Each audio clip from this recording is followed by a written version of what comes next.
লোভ, মরিচিকা, মায়াজাল। এই মায়াজালে আমরা আটকে আছি, ফলে মৃত্যুর কথা আমরা ভুলে গিয়েছি। পাগলের মতো ছুটছি, আরো টাকা লাগবে, আরো খ্যাতি লাগবে, আরো যশ লাগবে, আরো দাপট লাগবে। আমার এত টাকা দিয়ে কি হবে? এত সম্পদ দিয়ে কি হবে?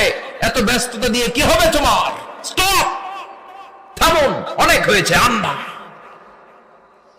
থামুন। Take a rest, take a breath and think about death. Think that you have to go back to your Lord. একটু বসেন না, একটু ভাবেন যে আমাকে চলে যেতে হবে, চলে যেতে হবে। এই কোলাহল, এই ব্যস্ততা, এগুলো থাকবে, থাকবো না আমি। সাইয়েদনা ওমর ফারুক বলেছেন, মুতু ক্বাবলা আন তামুতু, মরার আগে একবার মরো। হাসিবু ক্বাবলা আন তুহাসাবু আলাইকুম, তোমার হিসাব নেওয়ার আগে তুমি একবার নিজের হিসাবটা করো না। কাগজ বের করে একটু লিখো না কি কি ভালো কাজ করছিলা, যেগুলো দিয়ে নাজাতের ওসিলা হতে পারে। 1 2 3, আর কি কি আকাম কুকাম করছো দেখো না, লিখে দেখো তোমার অবস্থাটা কি।